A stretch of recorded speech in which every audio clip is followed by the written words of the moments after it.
President. Senator from Oklahoma. Mr. President, there's been a lot of conversation in the past several weeks about Judge Jackson and judicial philosophy. Rightfully so. It's a lifetime appointment on the United States Supreme Court.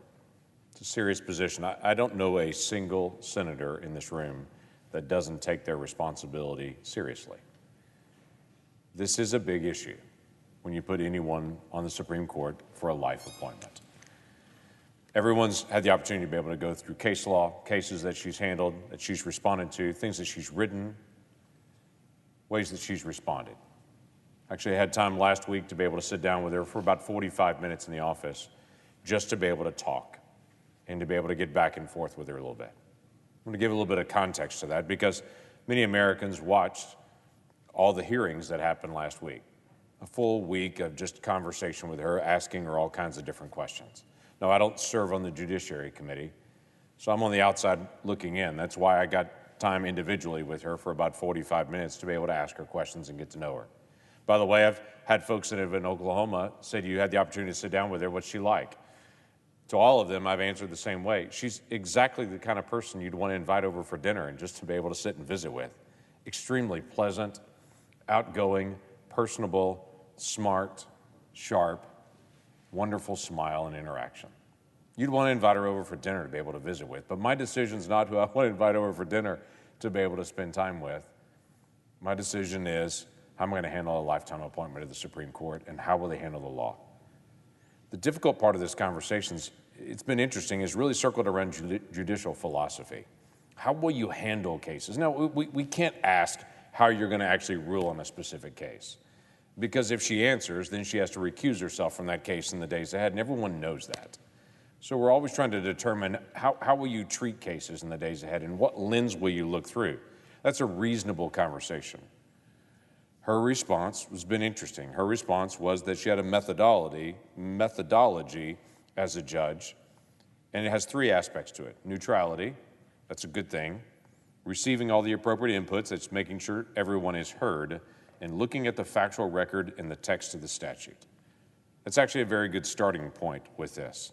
The question then goes to the next set of questions on it about how do you handle the United States Constitution and where does that document fit in? Is it living? Is it changing? Is it the original text and the meaning of it? Or does it have a living version that changes? Now that's a reasonable conversation because there have been different justices on the Supreme Court that handle that differently. The late Justice William Brennan, he wrote, "For the genius of the Constitution rests not in any static meaning it might have had in a world that is dead and gone, but in the adaptability of its great principles to cope with current problems and current needs." Well, that's not an original meaning in an original context and locked into that. Justice Antonin Scalia wrote, "The Constitution that I interpret and apply is not living, but is dead, or as I prefer to call it, enduring.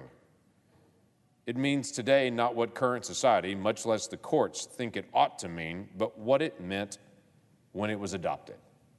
In other words, those words had meaning at that time.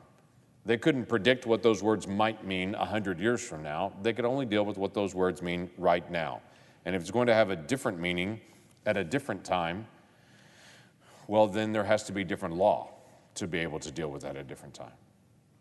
We never got a really clear answer on that. We got things towards her methodology, but that is a critical issue to be able to deal with. There were issues about sentencing that came up and about how she chose to do sentencing when she was in a district court level and handled cases. They were all over the news about some cases that she handled that were very lenient in the sentencing. There was also a lot of questions about Second Amendment or about due process. There was the moment of the judicial hearings when Senator Blackburn asked, not a trick question, but a real conversational question about how you handle the law and culture, and that is, can you define a woman? I honestly don't think that Senator Blackburn meant for that to be a trick question, but it really is a question in culture at this point. It's going to determine how you're going to handle the law and to be able to read the law. Her response was she couldn't answer the question of how to define a woman because she's not a biologist. Well, I'm not a biologist either, but I think I can define that question. And it's just a conversational issue that we have as a nation to be able to determine, let's deal with things that are self-evident. There were all those issues that were dealt with during the hearing time But when I got with her, I didn't want to go back and revisit those issues. I wanted to spend time with her talking through the things that weren't actually discussed. As odd as it was over days of hearings, there were several issues that weren't discussed about how she handles the law. One of those is tribal law. Now, in some areas of the country, this is a very big deal. In some areas, it's not at all, so I understand why it didn't come up in the hearings. In her past history, in her cases, she's had one case to deal with tribal law. So there's a lot of questions to be able to talk about. Oklahoma is very proud of who we are as a state. We have great diversity as a state. We have a unique relationship in Indian country in our state.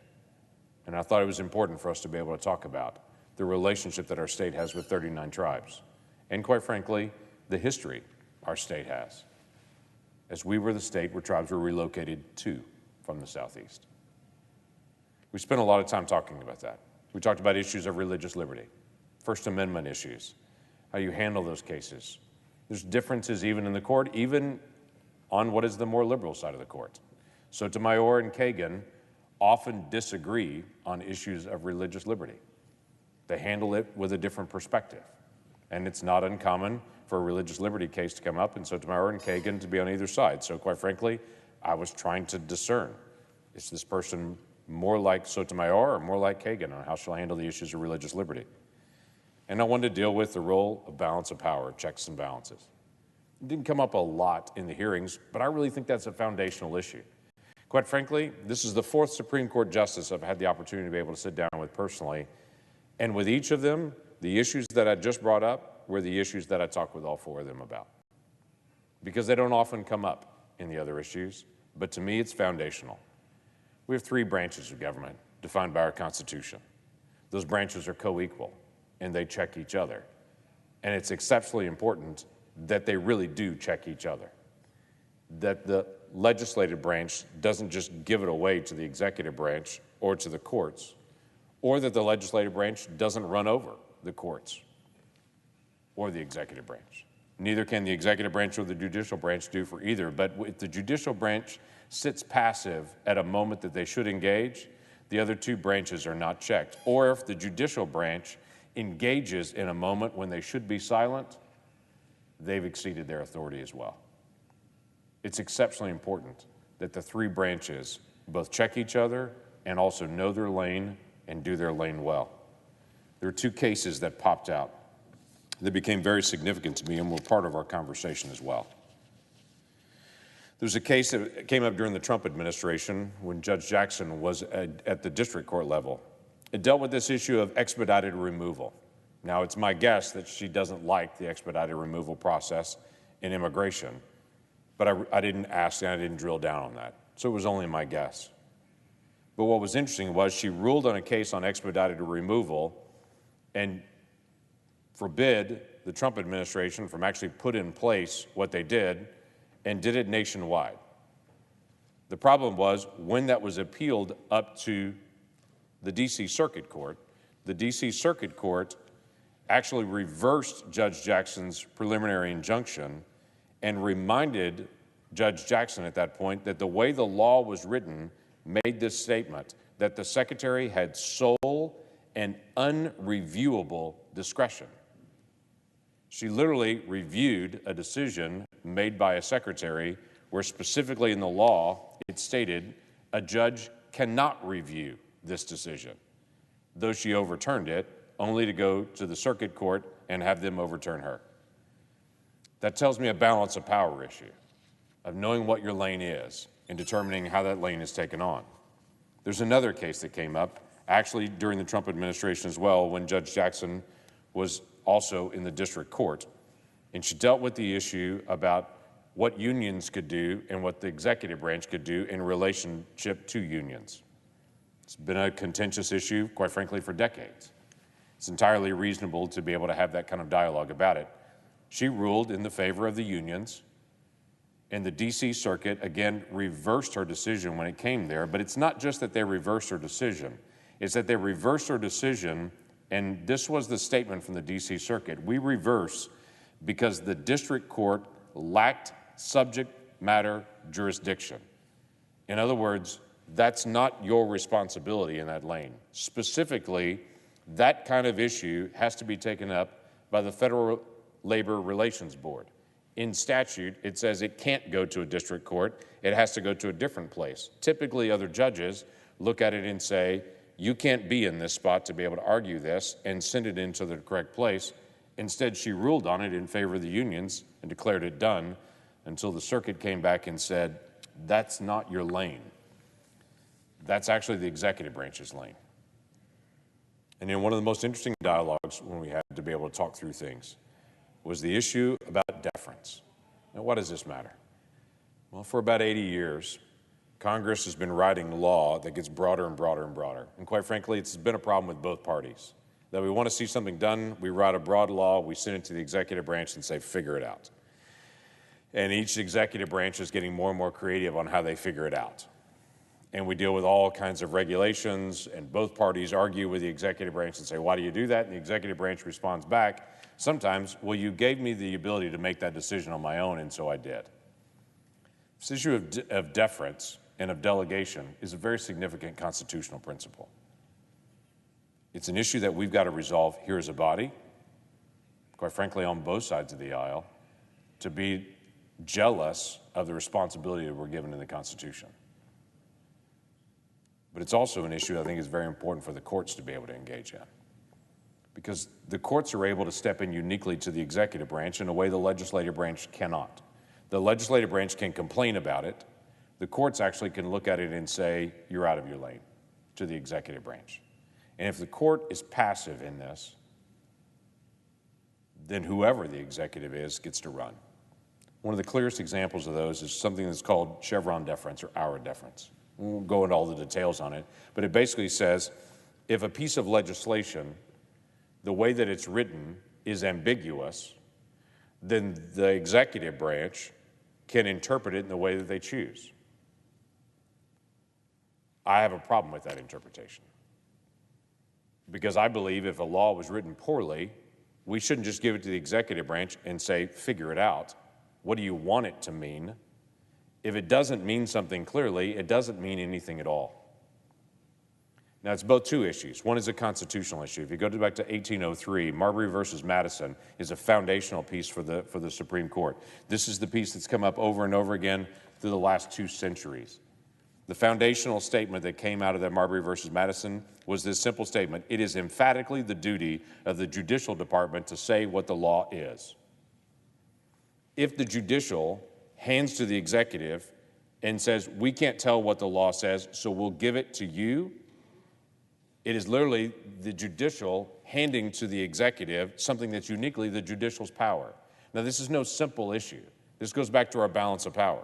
What we have is a situation now over the past several decades where Congress has given its power to the executive branch. If the judicial branch does the same, giving its power to the executive branch, we have a rising executive branch, and the other 2 bodies will look at it and say, how did that happen? Because we gave it away, is how it happened. And we have a more and more powerful president of either party and a less and less powerful Congress and judicial branch. My conversation with Judge Jackson, she repeated over and over to me that the court is limited, the court is limited, the court is limited. And I said, yes, they are limited, but they have responsibility. And the court's responsibility is to say what the law is. And at the moment, as I said to her, if I threw letters on the table, the executive branch doesn't have the ability to say, I will make them say whatever I want to. I can't, if a law was written and the law said, orange penny, Ford, desk, Reagan. Now, all those are English words, but quite frankly, they don't really make a sentence. The authority shouldn't be given to the executive branch to be able to figure out what they can make of that. The responsibility should be in the judicial branch to be able to look at that and says, that means nothing. Congress, go do your homework, clean it up. The executive branch can't just make it mean what they want it to say and say what the law is. Congress has to say, make it clear, and the judicial branch has to say what the law is, and the executive branch has to apply it. Now, again, this is very philosophical, but it's also foundational in our constitutional construct. It's why I find myself in the position of voting no for someone I personally liked when I met,